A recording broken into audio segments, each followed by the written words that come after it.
Throughout the recording of this podcast, I've met some very, very interesting people. Some of them open up rather quickly and slip right into the conversation. Others are more reserved and take a little while to get used to the conversation before they can actually slip in and become a huge part of the conversation. As all of us, that's just the way we're wired. There's no problem with that whatsoever. I actually really, really enjoy seeing what it takes for a person to get to that point where formalities are gone and now we're just talking as acquaintances for most of these people. Thankfully, most of them that I've talked to so far are like Asa. They open up rather quickly, they slip right into the conversation, and before I know it, an hour's gone and I'm disappointed because I have to hang up now. That's the way it's been through most of these interviews, actually, and it's very, very intriguing that I've stumbled upon this. Asa comes from a ska band. I do not know ska. There is a subculture, there is a subgenre for ska, but I don't know any of it. I know Sublime, and I know 311, and that's it. They were on the radio, that's all I know. I don't know anything else.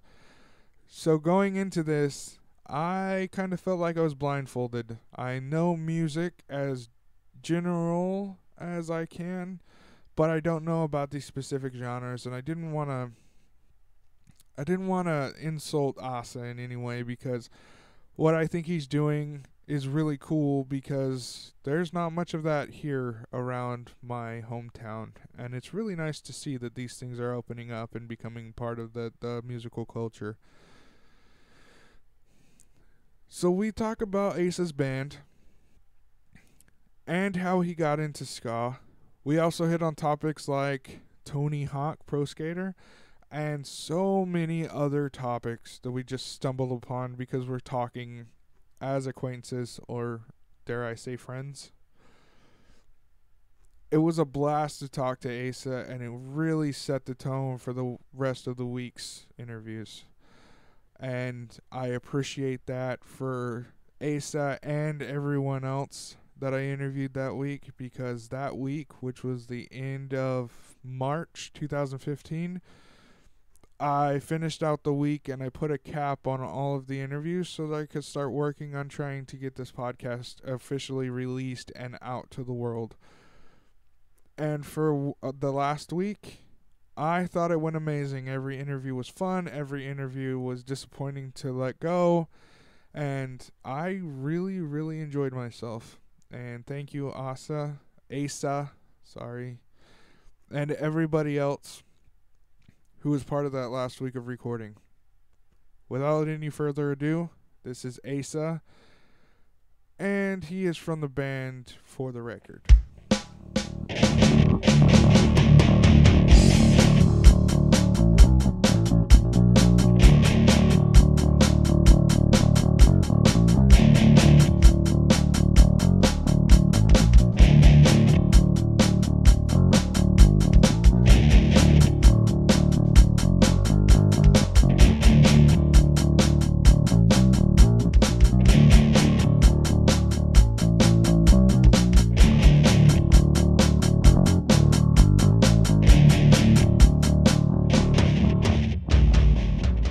Okay, I'm here with Asa from the band For the Record out of Visalia, California. How you doing, brother?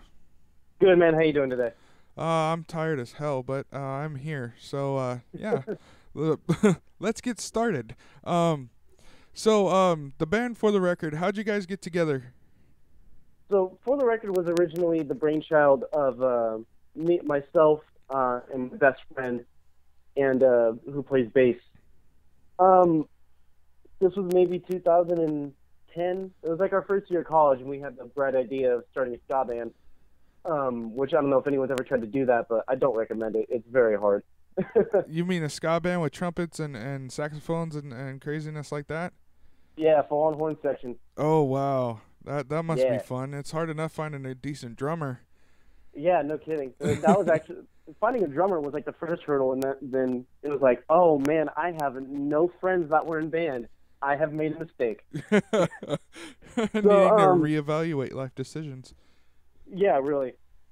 So yeah, we were originally a three-piece ska punk band, kind of like we were trying to do like a whole Sublime thing because the horn players just weren't coming. Okay. Then eventually I found our current trombone player, Nico, who had a couple other friends by the names of Luke Savage and Jose Ochoa, who played with us for a show. Okay. And then we had a more stable lineup, and we had Jacob Porter on trumpet, and then we got my buddy Samuel Rye on sax for a while. Oh. That was pretty much. Oh, and then Ryan Clifford on drums. I should probably mention him too. That was our lineup up. Yeah, that was our lineup up until around actually earlier this year. Actually, no, like middle of last year. Everyone kind of fell off the wagon a little bit. Some people fell off the face of the planet. Sean, our original bass player, got a big boy job in San Jose, so he had to leave. That's yeah, terrible. It's kind of like you want to play in a ska punk band, or do you want to go make real money working at an engineering firm?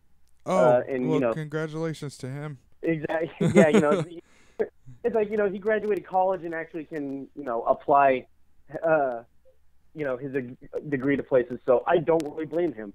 Yeah. So that was our lineup until about last year. Everyone either got really, really busy or just kind of got burnt out. So our lineup as it stands right now, Nico is he is my rock in the horn section, rock in the trombone. Yeah, all right. We have Riley Reitzel on bass, Matthew Lepper on drums, Martin, I can never get his last name right, and I'm so sorry. Martin says it's either Cesar or Siza. I can never get it right. I swear. I've asked him at least a dozen times. I cannot remember for the life of me, and I always feel so bad. And then actually my lifelong friend Joseph Rocha on sax now. Like I've known that kid since we were like pretty much literally in diapers. Oh, nice. So which is kind of cool. Then yeah, that's pretty much our story. We played some cool places. We played a Whiskey A Go-Go down in Hollywood. We actually did a lot of cool shows down south. One of the more notable ones being the show that we played in the back of a tattoo shop in East LA. Oh, that wow. Was honestly, yeah. Like there was maybe like 150 like ska kids just jammed in like the pretty much what equates to it's almost like the bed of a truck how big this place was. Jeez, that's incredible, man. Yeah, Dirt, so grime, the band the band had like all of maybe 5 square feet of space that we had to fit into, and then there was actually a staircase leading up to I don't know, it was either a house or something. I actually honestly don't know to this day. But we actually put our horn section up on the staircase, which kind of actually helped the sound carry a little bit because we couldn't mic them. Oh, nice. Yeah. Definitely one of those. What's your favorite show that you've ever played? Definitely that one. Well, that's awesome, man. Yeah. Going back to getting the members, I've always played in metal bands, and I've never really been into ska. So I came. You were explaining, how do you find trumpet players and saxophone players and the trombone player? Is there a criteria you follow or you have to have, or how does that work? You don't. It depends on what you're going for. Like I personally am god awful at writing bridges. It's like if Dave Matthews and John Mayer are like the kings of writing a good bridge to a song. I am the complete antithesis of that. So usually what I look for, at least in a horn player, is just someone that's good at like soloing or improv or anything like that. Because we have a lot of horn solos, mostly because I like them, and it kind of keeps. Because ska has its roots in jazz, and so I kind of like to keep that whole spirit of jazz thing a little bit alive by throwing in some improv solos in there and making sure everyone like we have one song called "Can We Be Famous Too," where every horn player gets a solo, and I don't know, it's fun. It gives everyone their chance to have the spotlight and it gives the crowd someone else to look at besides me. All right, so when you're writing these tunes that you're playing, how does that work? Do you guys all jam, or like do the horns players like? I'm betting they had classical training. So did they sit down and go, this is this note and this is this note, or do you Yeah, guys just jam? well, we sort of jam on stuff sometimes. 90% of the stuff that we've written, I usually write the guitar parts and like the words and stuff. And we come into practice and I'm like, hey, we got to do, I have this new song. What do you guys think? And then I kind of be like, well, I think the horn part could go here, here, and here. I think the drums could go here, here, and here. And usually people, the horns, I let the horns, do their horn line thing. And then I kind of let Matt do whatever he wants to do with drums. But yeah, that's just about it. Like we do jam on stuff. Like sometimes, like, when we're kind of bored of practice, we'll just kind of BS something. Yeah. And we'll just jam out. It's kind of cool. I like it. So it's fun. Keeps things fresh. When you go into the jam space with the song, is it complete idea, or is it just like, hey, I have a verse and a chorus here, we can repeat, we can have a verse or a break or something, but this is the rough idea I have? Exactly. Usually sometimes I'll be like, look, I got like a verse and a chorus. What do you guys think as far as like a bridge goes, or like an ending, or like kind of like an intro? And then usually we kind of try and kind of piece something that we all like together. Because, sometimes like when I'm during the whole, I'm going to sound really lame, during the whole writing process, I'll just get kind of like stuck. And I'll be like, well, I have this song. What do you guys think? Where do you guys think it can go from here? Like, do you want to do like kind of like a traditional bridge thing? Do you want to throw in like a solo? Do you want to like kind of have this weird kind of, I don't know how to explain it. Just kind of like a weird bridge part. Like, where do you guys think it should go? And then usually that's how we kind of try and. Oh man, I suck at words today. No worries. How we try and flesh it out, I guess. Yeah, you come in with a basic skeleton. Exactly. Yeah. Everyone else has like meat and potatoes and stuff like that. Yeah, exactly. That's really what I do with my stuff. I play alone and I write alone, so I have to deal with my own brain trying to figure these things out. It's not fun. But yeah. Oh, dude, I know that feeling all too well. Well, yeah, I kind of do that, I basically, since I don't have anybody else, I go off a feeling. If I don't feel the part on one of the instruments, I'll go back and try to fix it.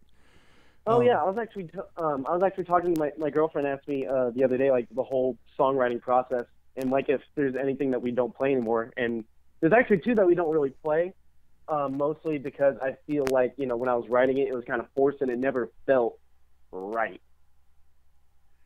So if it doesn't feel right, it probably doesn't sound right either. Yeah. So we kind of threw them out of rotation. We're actually thinking about bringing them back though after some retooling.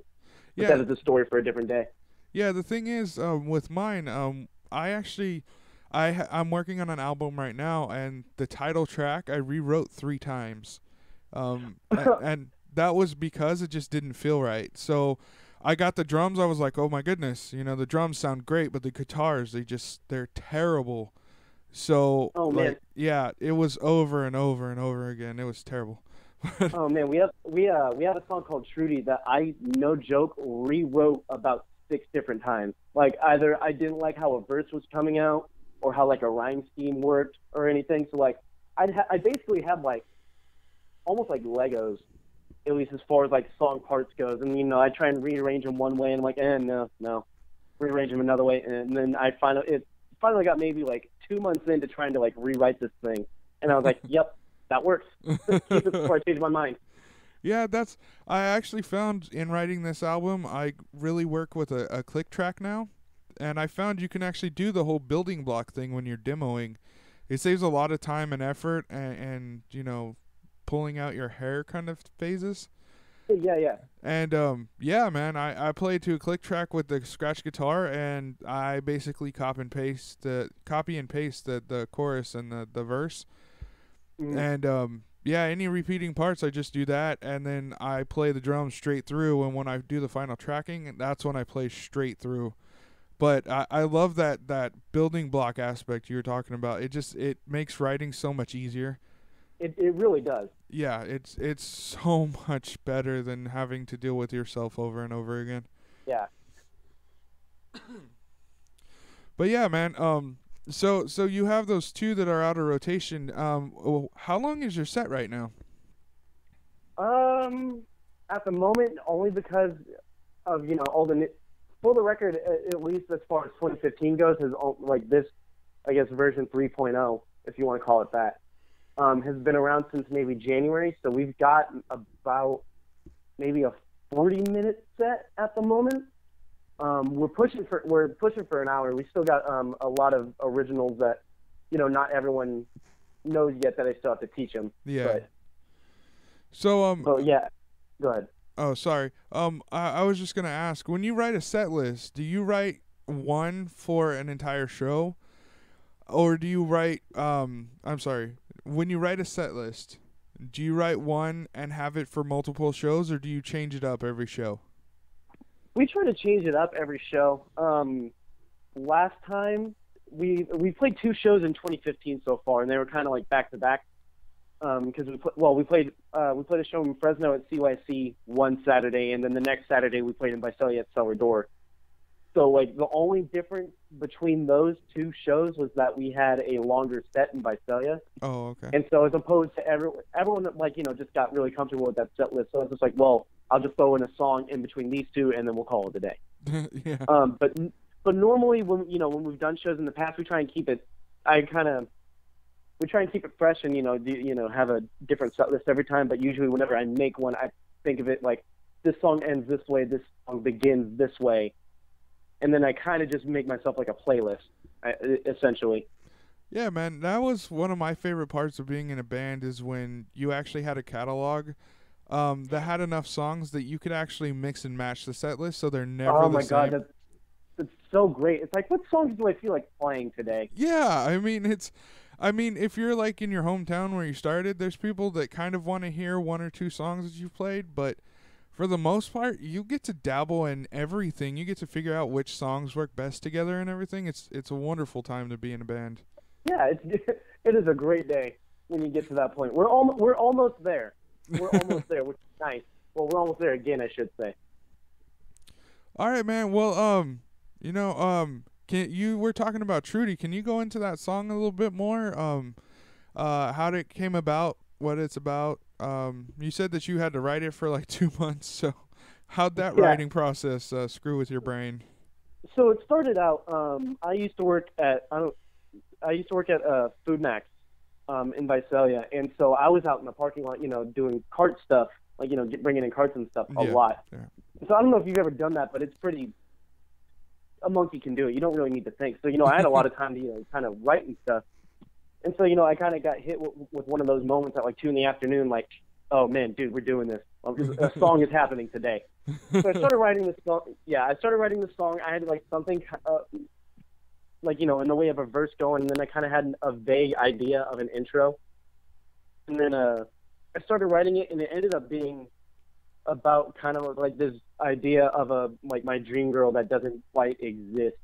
Like, the first lyrics of the song go like, little ska girl at the show, when and then it's just like, what she looks like, what she's into, blah blah blah, all that kind of stuff. Uh-huh. And actually, Trudy is kind of a thing that I made up. I don't know if it's actually a thing I made up or if it's a thing that's been a thing and I thought I made it up. But in the ska world, a rude boy or Rudy is actually like a member of the ska community or blah blah blah. And so I was like, well, put a T in front of it. You got a girl's name. We'll call him Trudy. I didn't know that, man. That's very interesting. Yeah, I'm full of weird ska fun facts like that. Hey, man, if that's what suits you. Yeah. So the song is about your dream girl that doesn't exist? Yeah. That's awesome. And so you said that it took 2 months to write the song? Just about, yeah. And when it came together, like were you just sitting there, just like a sigh of relief, going, "Yes, finally, I can move on"? Pretty much. Well, because the biggest point of the biggest friction point with me was trying to write something for like a bridge, because I couldn't get anything going, and I didn't want to throw in another horn solo. So it's supposed to be like, where the guitar solo is now, there was originally like a dance break many, many moons ago because no one wanted to do it. Because I wrote it in G sharp, which apparently is not the most fun key for horn players, I guess. Okay. So everyone's just like, nah, dude, no, pass. I'll pass. Thanks. So it was originally supposed to be like everybody dance now. This is the part where you dance to it. So eventually we mixed it. I don't know when, but I decided, screw it. I'll do a guitar solo over it. Because then that was pretty much it. And then the ending kind of ended up happening because it was supposed to like fade out, and then we played it like a couple times at shows, and we all did that thing like, should we end it now or do we keep going? Because I'm going off of you, and it's kind of like if you're walking with your friends somewhere, and it's like, dude, where are we going? I was following you. Well, I was following you. Like, what are we doing? We need to decide what we're doing. It's the blind leading the blind. Exactly. You got it. That's awesome, man. All right, well, we're gonna play Trudy right now.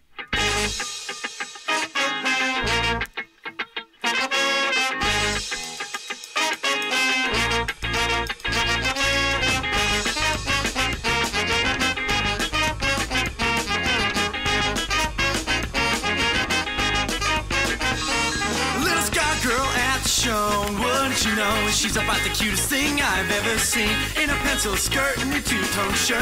Her eyes the most beautiful shade of green. And my jaw just hit the floor when she said her favorite song is All I Want Is More. I told her that she's a girl in my dreams. She said I love you, whatever that means. But you know I'm good for you.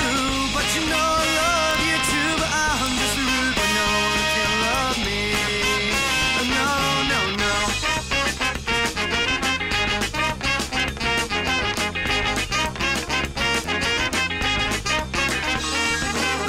Girl says the next thing she wants to see is me and her out on the dance floor. That she likes to skink, but she's not a whore, and she can even throw down to hardcore. She doesn't drop the bass, she likes to pick it up, and she's got moves that can kill. If I turn the radio off, maybe I'll cheer up, cause there's no way this is real. Cause you know me good for you, but you know I love you too. But I'm just a rude boy, no one can love me. What I say, what I do, you just took it to be true. What do I do about my hair? Do you think she even cares? I swear to God that she's a wonderful player. Sure, you think she'll come? I think she's just gonna break my heart. She'll break my heart.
And that was Trudy.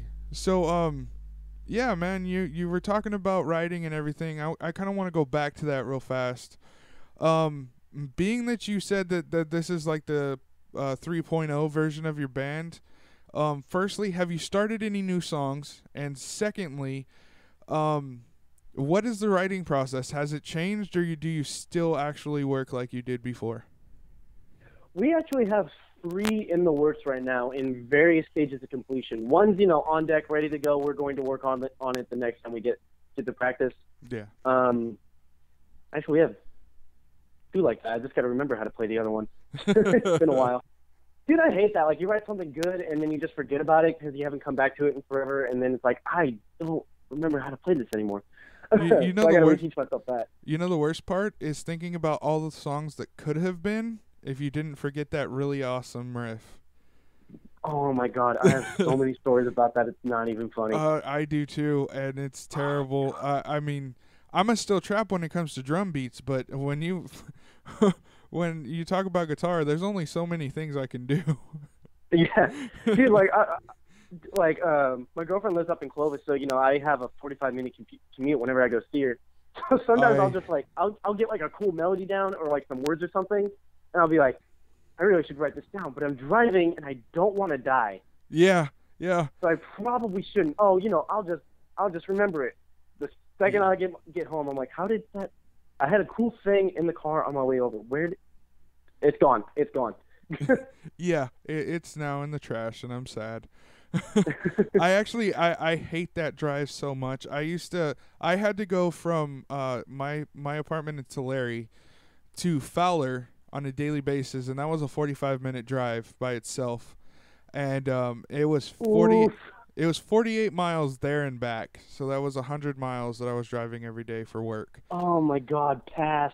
Yes, believe me. And when they told me, "Oh, you're getting transferred to 12 miles from your apartment," I said, "Give it to me now." But yeah, man, there were multiple times I'm just right there, trying to fight sleep, and I'm like, "Oh, that's a great lyric." And then 20 minutes later, I'm like, "What was that lyric?" Yeah, you're just scrambling and kind of stressing out about it. It's just like, "Oh my God, that was good. I could probably win a Grammy for that." Yeah. Where did it go? Yeah, and then the worst part is my brain will constantly try to find it, just search for it, and my brain does not like that because I get all depressed. I'm like, that could have been so great. I will never know this anymore. Oh, but yeah. So your writing process, has it changed since you've gotten the new members? Not yet. We're actually going to start writing. Like, this is the first taste of new for the record music that we've had in a while. So I'm going to approach it the same way, but it's long story short, it's not going to change. I have actually toyed with the idea because I have one song that it's not even it's a song that I have to like reteach myself how to play. I'm just gonna be like, look, I have an idea. We're gonna just jam it out. Let's try that. Because it's kind of slower. Right. It's supposed to be kind of groovy, and I feel like just jamming on it gives it kind of like a bit more groovy feel. Yeah. So I feel like that might be better suited for that. That's always a good idea, though. Jamming out. Yeah. I don't like this part. You play it 17 times. I'll figure something out. So I have to understand. Okay, like I said, I'm a metalhead. I've always been into metal. Sublime and 311 and those bands. They were always okay to me, but I never really got into them. So, what got you into ska? Okay, my ska story starts like a lot of other people's ska stories. When I was 7 or 8, you've probably heard of it. I was really into the Tony Hawk game. Yes, Tony Hawk was amazing. Right? Okay, so Tony Hawk 1 had like the anthem of the 90s, in my opinion, which was Goldfinger's Superman. That is like, I feel like of my generation, that is next to like Sell Out by Real Big Fish and maybe Come On Eileen by Stay Ferris. Like Stay Ferris's cover of Come On Eileen and who am I missing? The Impression That I Get by the Mighty Mighty Bosstones. That is like the most recognizable ska song. So I didn't know it was ska back then. I just thought it was a really, really cool song. What was the title again? Superman by Goldfinger. Is that the one they used to promote it? Because if it's the same one that I'm thinking of, I really dig that song. Dude, everyone did. I've never met a person that hated that song. It's because of Tony Hawk. It's pretty much, and it's so upbeat, and it's just so catchy. And it's like, what are you going to do? It's like it's the quintessential pop song is really what it is. But, it's not, I guess, and I don't want to call pop music inherently awful because, I do like pop. But I don't know. It just does something to your brain, and it just hangs out. It's kind of like All Star by Smash Mouth. Like, you know all the words, and it just kind of crawls into your brain and just makes a nest. Yeah. It's just like, I'm never going to hate this song. Yeah, that song is so amazing. When I warm up, I play that song because there's a break in there where I could do like a drum solo, and it's so fun. Oh my goodness, I'm sorry, man. You got me on Smash Mouth now. Oh, dude. All right, so yeah, your ska story. It started with Goldfinger. Right, yeah. It started with Goldfinger, and then what I wanted to do, and I told my dad, I was like, Dad, you got to hear this song. It's like really, really cool. So I told him the title of it, and then he was like, my dad being the good dad that he is, was always when he was at work, he'd always scan the radio for it to see if it was on the radio. He actually got confused with. He just knew it was called Superman, and at the time, that Superman song by Three Doors Down was really, really big. Oh, nice. Nice. Yeah, so it was weird. Like that got me into because it got me listening to 104.1, and that's how I got into like Pearl Jam and Nirvana and all the cool like 90s rock and alternative stuff and that kind of stuff. And then I got really into like Taking Back Sunday and all the emo bands that everyone was like really, really into in 8th grade. I didn't get back into ska until my junior year of high school. I had a buddy in my drama class named Tim Mallison who was like a huge Real Big Fish fan. Okay. And I was like, okay, that's cool, I guess. And then I actually listened to him and I'm like, oh, these are the guys that wrote that song Sellout. Like, I love that song. Like, that song was my jam when I was like 10. Like, this is going to sound really lame. I still remember the first time I ever heard Sellout on the radio, and it was like, dude, this is awesome. So yeah, ever since the same time that I discovered Real Big Fish from Tim, me and Sean, my best friend, and our original bass player, we have a mutual friend named Patrick who got Sean into a band called Streetlight Manifesto. And then one day, we were chatting on Yahoo Instant Messenger because, that's what we did in like 2006, 2007. You old geezer. Right? Yeah. Yeah, dude, because I was a loser and I didn't have texting on my phone yet. I don't think anybody did at that point. It was like right before texting really, really caught on. But anyway, I was like, dude, have you ever heard of like ska? And he was like, actually, yeah, today I was in class and my buddy Patrick showed me. And so we like started creating like YouTube stuff because this was when YouTube was starting to get really, really big. Yeah. I was like, dude, we should try, because me and him were in a band briefly, like a garage rock band when we were like 13, 14. And so, we've always been kind of playing music. That was kind of what our friendship was based on. But, where was I going with this? Oh, yeah. And so, we started to try and, kind of screw around with it and see how it worked. And then we kind of went into our freshman year of college. And then that was when we found Ryan, our drummer. And then, yeah, it kind of started from there. Like, it started when I was 8, and then it just kind of never. I started listening to ska when, I was like 8 or 9, and then it never really left my brain, I guess. All right, man. Well, how about you tell me about Too Little Too Late?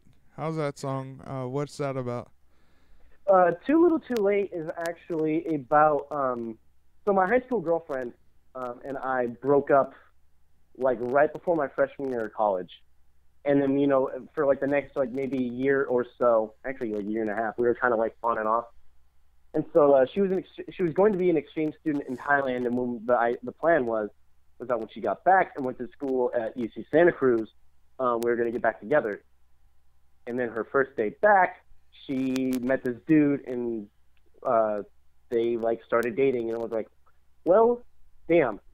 So pretty much Too Little Too Late is the way I wrote it. I started writing it, kind of like, I'm going to get the girl, and then that whole thing happened. And then the last verse actually ends the way it ends because that all this, she got a new boyfriend thing transpired as I was writing it. So that's why it ends the way it does. And when I was writing Too Little Too Late, it was kind of my first foray into writing parts that kind of how do I want to phrase this? Writing parts that, oh my God, I cannot think of the word. Signify? Represent, I guess. That kind of represent how I was feeling. Because, there's the bridge, which is kind of chill and kind of like groovy and stuff. And then it gets into like the super punk, like circle pit thing, which I kind of describe as sort of my, I guess, anger, I guess. I don't know. I got you, man. Yeah, like kind of like my quote unquote descent into madness, and then it ends up with that first verse, which is kind of just all rage and angst and stuff I probably should have been dealing with when I was like in 8th grade because I didn't have an angsty preteen phase. All right, man. Well, this is Too Little Too Late.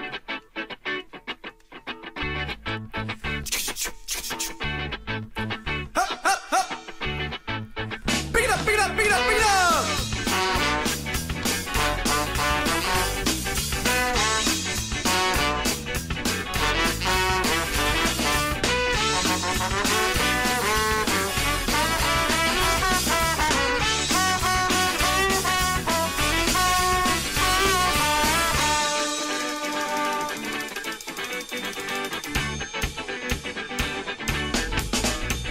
Let's go!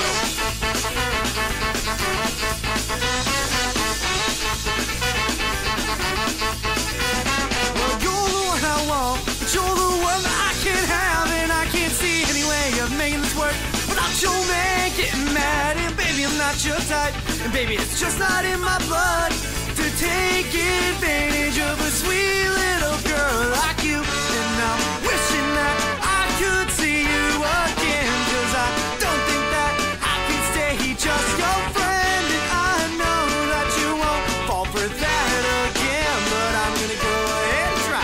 Sometimes you just gotta roll the dice.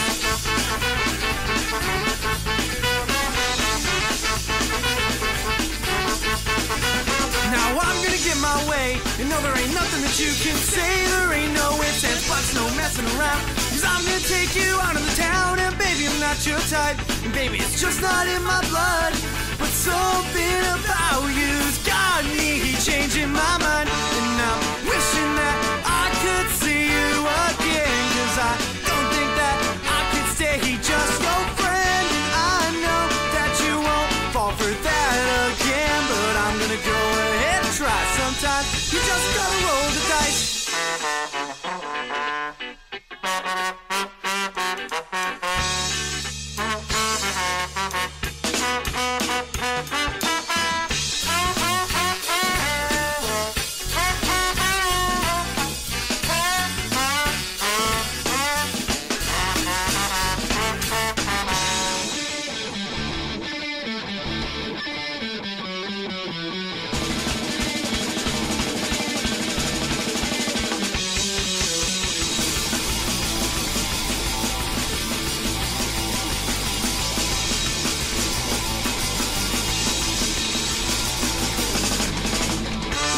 She told me that she never wants to see me again, and I'm guessing that she found herself a new boyfriend. And I'll admit it's a bit too much to take, and I guess writing her this song's too little too late. That was Too Little Too Late. All right, man. I have to, before we move on, I have to tell you the story because you brought it up, and it's your fault now. Oh man, I'm looking forward to this. Okay, so when I was a kid, I played Tony Hawk, and the first Tony Hawk game I had was Tony Hawk 3, and it was on the computer, and I didn't have a very good graphics card, so it was all gray. Who plays Tony Hawk on PC? I didn't even know it was for PC. I did, and it was amazing. But it was one of the later ones. I think it was Tony Hawk 4, or it was Tony Hawk Underground. There was a song on it when I first got it, and I was enamored with it, and it was like this really metal song, and I was like, this is good skate music. And so I look on the playlist, and I find out it's by a band called In Flames, and it's called Embody the Invisible. Dude, yes. Yes. Oh my god. Right? You know what song I'm talking about. That song was so good. I know, right? So I'm like, this is amazing. So I look up In Flames. And I have had a love affair with In Flames ever since then. I own DVDs, I own CDs. I've seen In Flames at Ozfest in 2005. I'm legit jealous. I was just I'm so enamored with that band, and it all goes back to Tony Hawk and his damn games. Tony Hawk making you listen to good music since like 1999. Yeah. 98, 99, something like that. And giving you really cool catchphrases, because I think it was the same game.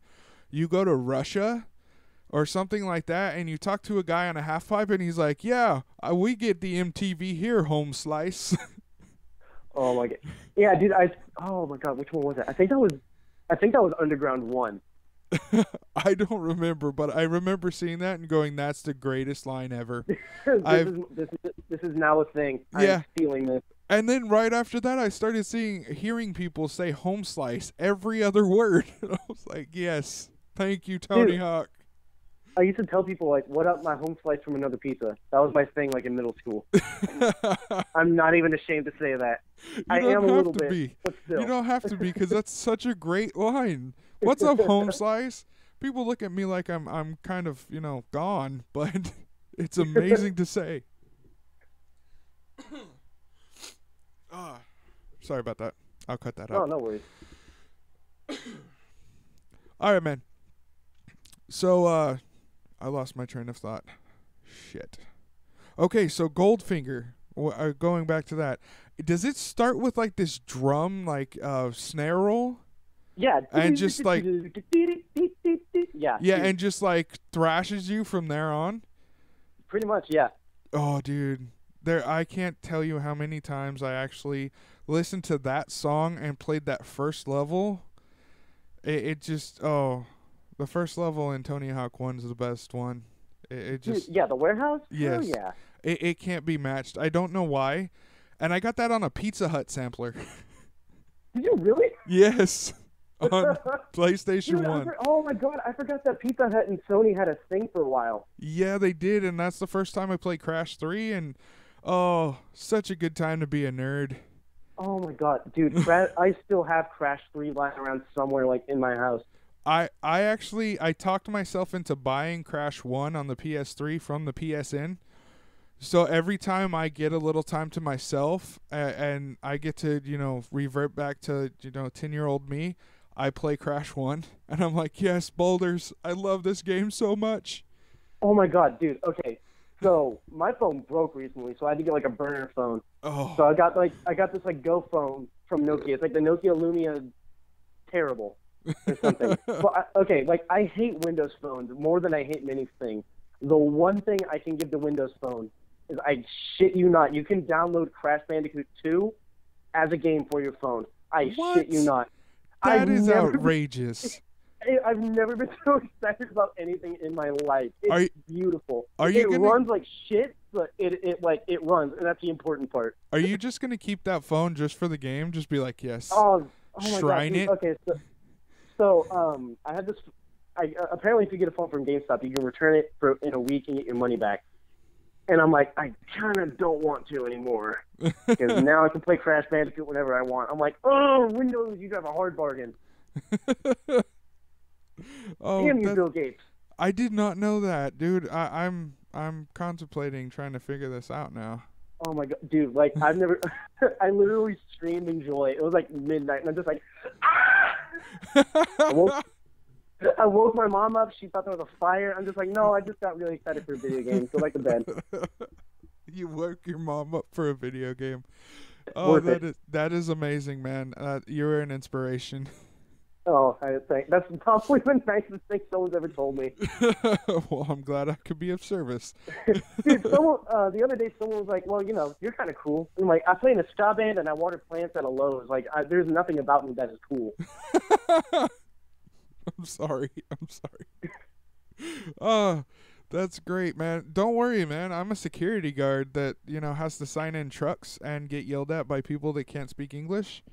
So that's always fun. Yeah, so I'm right there in that boat. But hey, I play metal and I record a podcast, and I have a wife, and I have cats that hate me. So everything's good in life. Yeah, but to your credit, cats hate just about everybody. Oh no, my cats have a special kind of hate. They really do. Dude, how do you make a cat shitless? By pissing him off. Do you shoot it with a BB gun or something? Because that usually gets you in there. That gets you on the cat's blacklist pretty quick. No, actually, during his kittenhood, I guess you would call it, I would just be really rough with him and play with him until he drew blood. And then I found out that was a bad thing to do. So I spent the last 2 years trying to get him to stop doing that. And so now he has this temper, just like, screw you. I don't like you. I'm not gonna listen. And he does what he wants, and it's terrible. Oh man. I'm telling you, man, don't do it. It's a trap. All right, man. So back to the music. Yeah, we're doing music stuff. Yeah, nice little detour. I love those. Ooh, squirrel. All right, so hold on. Speaking of squirrels, my girlfriend is in New York right now. She just sent me a picture like 10 minutes ago of her feeding a churro to a squirrel. Really, dude? Oh. Yeah, and I'm like, I wish I was you right now. I want to feed tiny willing creatures churros. When you see her next time, give her a high five. Just tell her. Can and will do. Just say, some random ass guy wanted me to give you a high five for the whole squirrel debacle. Yeah. Okay. Before we get even more off track, let's do music stuff again. Yes, music stuff. All right. So, yeah. Next question. All right, man. So, what are the plans for the future of your band? Writing, recording. I know you said you have a few shows coming up. So, are those the only plans, or do you have like more intense plans? Well, the tentative plan right now is we're working on trying to get merch to be a thing. Like, we've got stickers and buttons and stuff, but we're trying to break into the shirt game, which is cool, I guess. That's a hard one to get into. Oh my god, dude! Screen printing is a whole different can of worms. So besides like merch and stuff, we have a couple shows coming up. I don't know when this is actually going to air. I don't know if you want to cut this out or not, but April 18th at Fulton 55 in Fresno, we are going to be playing with the All-Stars themselves, Smash Mouth. Oh, Smash Mouth. Cool. Which is cool, I guess. I heard that they're going to play All-Star and Walking on the Sun on loop for about an hour. Oh, hey. It's going to be a great show. Oh, dude, I know it is. Well, we're going to be playing, and then a bunch of other really good local bands are going to be playing, so I'm kind of stoked on that. Oh, nice. Nice. June 5th, well, we're also going to be playing at Fresno State on the 22nd, kind of just hanging out and playing the people who walk by us on the way to class. Oh, nice. Yeah, so that's going to be fun. June 5th, we're at the Whiskey Go-Go in Hollywood, and we're going to be playing with Agent Orange. So that's cool. Nice. After that, we don't really have anything lined up in the way of shows. We're going to start recording eventually. It's more of a, I don't know, we're trying to decide what exactly we want to record. Because, we do have a catalog of, fan favorites, but we're probably going to do what we did with our last EP, Third Time's a Charm, in which we did 4 songs that we play like on a regular basis, and then 1 new song. Okay. Nice. That we're doing. So we're probably going to do the same thing with that. We're also kind of in talks of trying to decide if we want to do an EP or if we just want to go for gusto and do like a whole album. That's never a bad idea. Yeah, well, because the only thing is that one's really, really expensive and the other one's not as expensive and takes less time and blah, blah, blah. Yeah, I know. I understand. Yeah. So how do you guys, how did you record? Like, how do you guys record your first EP? We have a buddy, well, I have a buddy, that actually, Jacob Strickland over at JCS Records, if you have an opportunity to do business with him, I recommend it. I actually cool know guy. him. Yeah, he's a cool dude. Yeah, he sold me a bunch of equipment for my studio. He's a good guy. Oh, yeah? Yeah. Talk to him a lot. And I think he tried kicking my wife out of Guitar Center at one point. Yeah, dude. Good guy. Yeah, cool dude. Yeah, he does all of our recording. I also have another buddy up in Kingsburg, named I think it's Robbie Olson. He's got his own studio and he wants to do a track with us, so we might, do like a teaser or something with him. Nice. If I can't sweet talk him into letting us do our whole EP.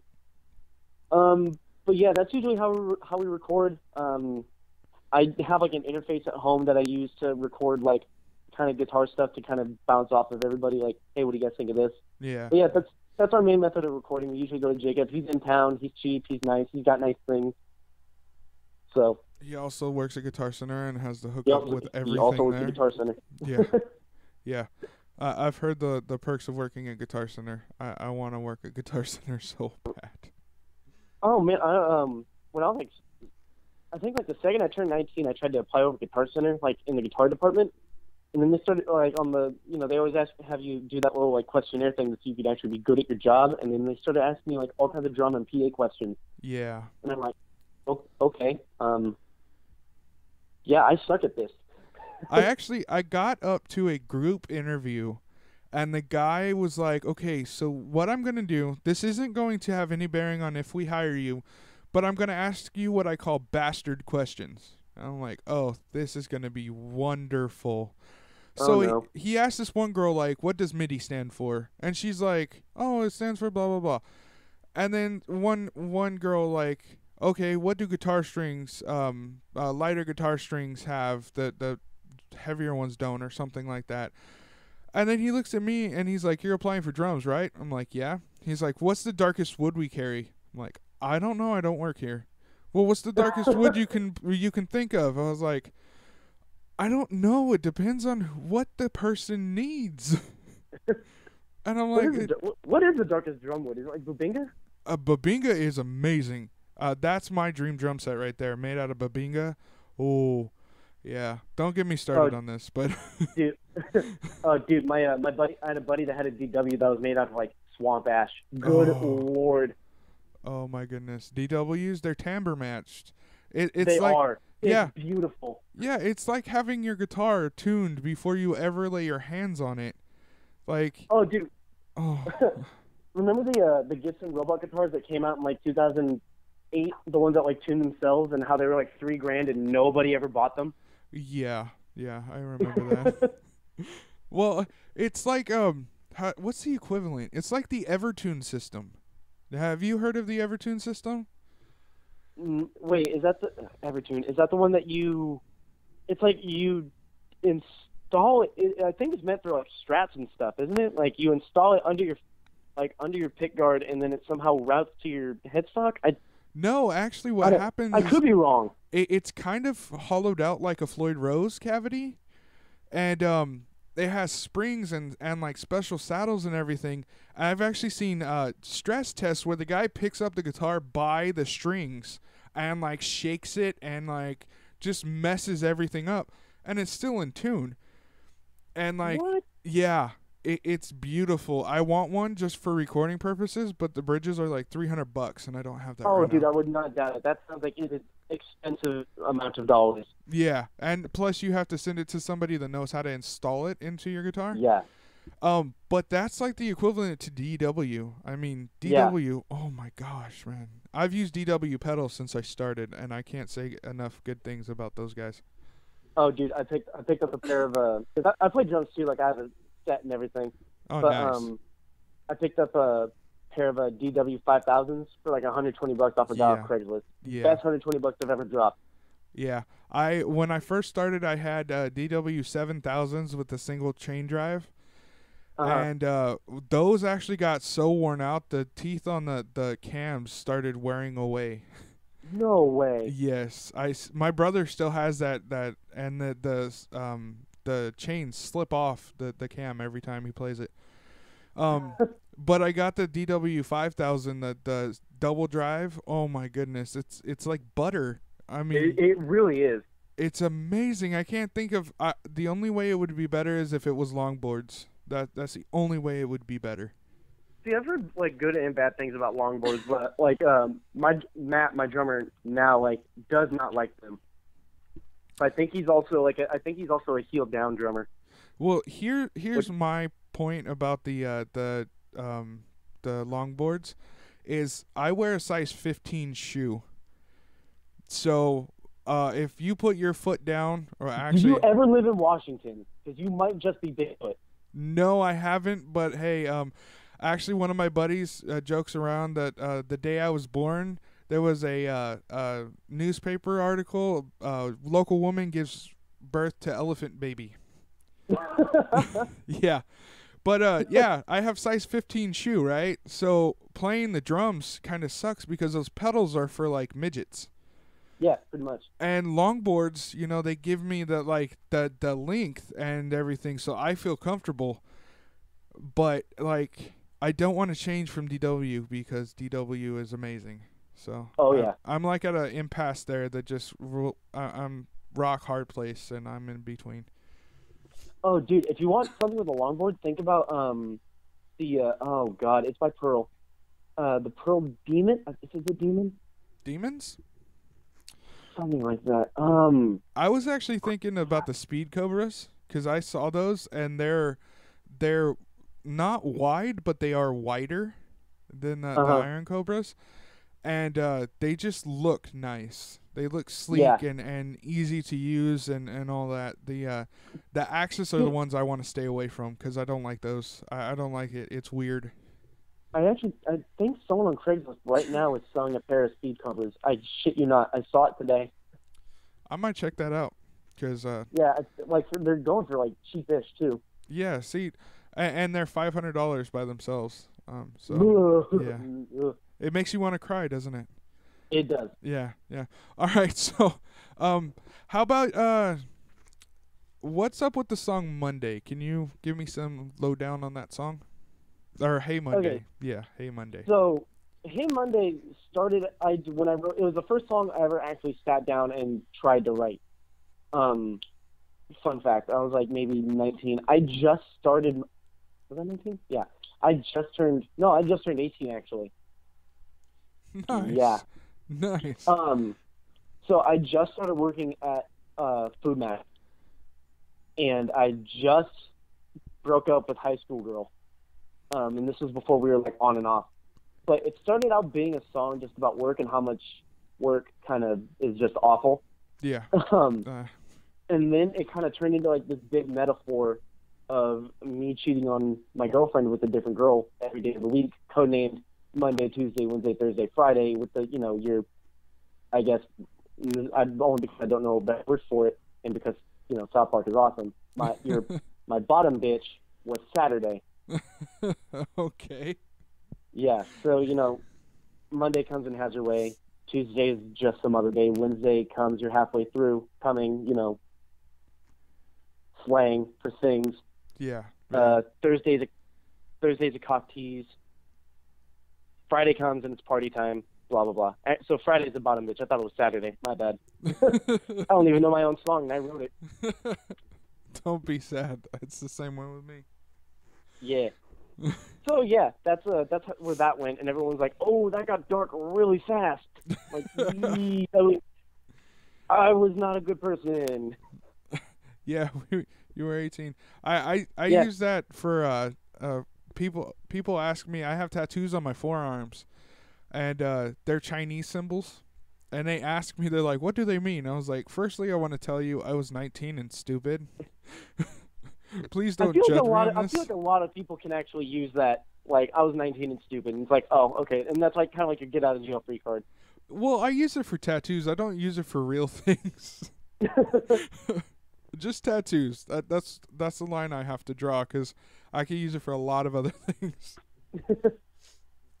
All right, man. So this is Hey Monday.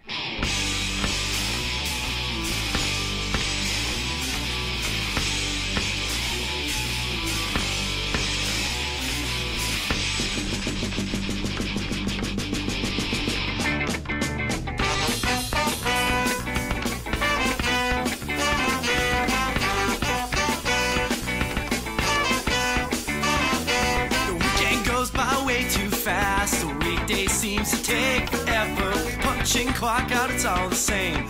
Working that same old 9 to 5. Monday comes and has her way, and Tuesday's just some other day. When Wednesday comes, you're halfway through, and Thursday is a cock tease, true. But when Friday comes, it's party time. Working that same old 9 to 5. She said, come on over, it's the weekend. The mom's not home, let's have some fun, just you and me. Single and you're pretty, and my girlfriend's kinda shitty, oh well.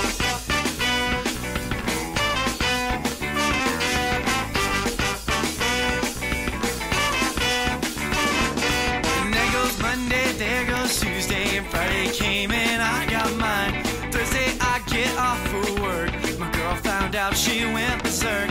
How could you, why would you? It makes no sense. I said that I don't care and that I don't mind, because Friday came and I got mine. And she said, come on over, you know it's the weekend. My mom's not home, let's have some fun, just you and me. How could I say no? You're single and you're pretty, and hey, my girlfriend's kinda shitty, oh well.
That was Hey Monday. All right, man. So we got a couple more minutes. So, I just wanted to ask, like, what are your main influences when you're writing? I listen to, Real Big Fish is my favorite band.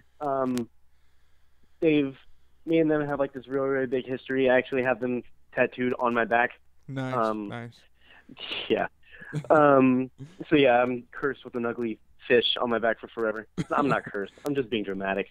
I listen to a lot of Real Big Fish, a lot of Streetlight Manifesto, Less Than Jake. I listen to Mustard Plug. I've been on a big there's this band called the Barrymores that unfortunately are no longer around. I really, really like them. And honestly, and I'm not just saying this as a plug for the Smash Mouth show, but Smash Mouth used to be a ska band. Yeah. Fush You Mang is an entirely ska album, and it's actually really, really good. Like, people give Smash Mouth a lot of crap about like selling out and stuff, but that album was legit, unbiased, just good all around. Every so often I'll throw them in. Skank and Pickle, English Beat, the Delirians, they're really good. A bunch of just ska bands like that. I listen to the Specials. You know what's hilarious? Is I only know of 3 bands that you've said so far. Dude, I get that so much. Hey man, it's a different culture, and that's what's great about music, is because it is. You bring 2 different instruments, 3, that I don't use and don't even know how to use, and you put it in your music, and it's a completely different thing. It's a completely different feeling. It's a completely different idea. And, that's what's amazing about music. That's why one of the things I love so much about it. But yeah, sorry. No worries. So, in your local travels and everything, what are some bands that you actually see some promise in? I know when I played, there were bands that when I saw that they were on the bill with me, I almost jumped up and down in joy. Are there any bands from this area that you have that kind of same connection with? As far as, I'm only really super familiar with the ska scene around here, only because there's like all 6 of us. Is that people or bands? Bands. Okay.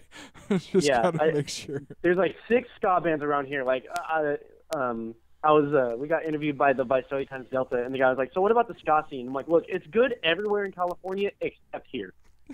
Like it's great up north. It is fantastic down south, but as you know, the drought it isn't just water. There's a ska drought in the Central Valley. Yeah, But no kidding. bands that we love to play with. There's a band up in Fresno called Iwanaga. Yeah, I actually have them scheduled to have an interview too. Oh, no way. Yeah. Yeah, dude, we just played 2 shows with them actually. The first 2 shows that we played this year have both been with Iwanaga. It's actually because of you that I got a hold of them. Really? Yeah. Oh, wow. I'm glad I could facilitate that then. Yeah, you posted a flyer for one of the shows and it had the links to the bands. I was like, "Ooh, who's this?" And I clicked on it and I sent them a message.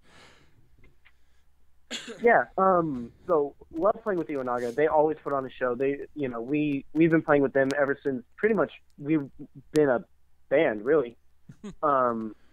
Yeah. Out of Step is another local band from Visalia who actually contains old members of For the Record. Oh, nice. They have a lot of promise. They're new. What was I gonna say? Ooh, squirrel. Yeah, they're a new band. They're still trying to get some things hammered out and stuff. But it's there.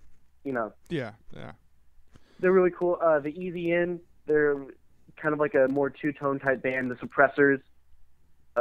Who am I missing? Crap, I'm forgetting somebody. So, oh no. Well, that actually brings me. remember. Sorry, that brings me to another question before we get going. You said the scene's not good for ska right now, and one of the reasons why I call this podcast the Local Music Revolution is because I think the bands and fans and promoters and venues and anybody that helps in music should band together and make the music scene around their place better. One of those things, and I've seen it a lot, is bands not being billed with bands that aren't in their genre. Like hardcore bands blatantly refuse other bands. Have you actually had that happen to you? Well, actually, fun fact: when we were a 3-piece, we were going to try and incorporate some hardcore. Because when we started, like the hardcore scene in Visalia was, alive and very much well. Yeah. So we're going to try and write some hardcore bits into songs so we can try and get onto shows. But I've never been one to, like, when I start like booking shows, I try and do some homework on like the other bands and see what kind of genres they're in. Like we played with folk. There was a band up north in Fresno called Still Stoked. That was like a folk punk band. We played with them. That sounds we fun. played with folk punk bands, hardcore bands. We played with like a blues rock band one time. Like, I feel like, being a musician, it's like, it's hard enough to get shows around here anyway. Like, I'm not going to turn anyone down. Like, would I prefer to play, a ska show with like would I prefer to play like a punk show or like a ska show? Like, yeah, I would, but am I going to, play exclusively that? No, God, no. Well, see, the thing is, for me as a fan, I really like we went to Knotfest this past year, and it was mostly metal, like the entire 2 days, and then there was Tech Nine there, and it blew me. Yeah, Tech Nine, the underground rapper dude. Yeah. Yeah, he was at Knotfest okay. with Slipknot and Five Finger Death Punch and Danzig and Anthrax and but the thing is, like, it was all metal, and then he came out, and I was like, this is really cool because it's all metal, and then bam, there's a rap guy coming out, and he's rapping to people, and I just think like he was exposed to a metal audience of 50,000 people. That right there, he may not have actually gotten to 20,000 people of that crowd that hadn't heard of him, and he did in that show. And yeah. I really like the mixed bills, and I see less and less of those. But I can see your point with the whole, an entire ska show. That would actually, I think I would go to that and just be like, I need to understand what this is about. Yeah, dude, come to our Smash Mouth show, or we're actually now that I remember, we're actually going to be playing a big festival up in Fresno, August 15th. It's going to be with like Everclear and American Hi-Fi and wow, crap, the who else is on the 90s, bill? the 90s and early 2000s threw up in Fresno. Yeah, pretty much. It's the Summerland tour that was at the Fox Theater in Visalia last year. They're doing it in Fresno this year. Nice. It's at Blackbeard. Yeah, it's gonna be pretty cool. All right, man. Well, where can people find your music and contact you and tell you how awesome you are? Okay, thank you. Okay, so our main method of getting the word out is our Facebook, which is facebook.com/fortherecord559. We're on Twitter at the little @ thingy, FTR559. We're getting, I totally spaced, and you could get Third Time's a Charm, our EP, on iTunes and Spotify. But I spaced and forgot to renew it. Oh, okay. It's not on there right now, but it should be up there like within the next soon. Like I'm waiting to get paid, and then I'm gonna renew it again. I gotcha. The plight of the working class musician. It's the best and worst thing at the same time. I know. But I know. actually, if you want to go listen to it, I do have it up on SoundCloud. Nice. Over at soundcloud.com/FTR559. We're on Instagram. We don't really post a whole lot because it's annoying to log out at my Instagram and go into the band's Instagram. But it's at For the Record Ska. We have a Tumblr that we don't use. I think it's fortherecord559.tumblr.com. I think I totally forgot the URL. I think that's all the social media whoring that I know of. All right, awesome. Also, if you need to email us, it's for_the_record@yahoo.com. That's usually the best way to get a hold of us for booking and stuff. Nice. I check that thing like daily. Really? Yeah. I started an email for this podcast, and there's not a day that's gone by that it hasn't got something. And I'm like, maybe I should have rethought this. Maybe just a tiny bit. All right, man. Well, we got to go now. So, it's been great talking to you. I've had a blast. I've actually laughed for an entire hour. So thank you very much. It's been great. I do what I can, man. It's been fun talking to you. Thanks for having me on. Thank you, brother. Good luck with everything, man. All right, man. You take care, all right? Will do, man. Later. Bye. So that gentleman was Asa from the band For the Record, out of Visalia, California. I know. He's awesome. I know you don't have to tell me, really.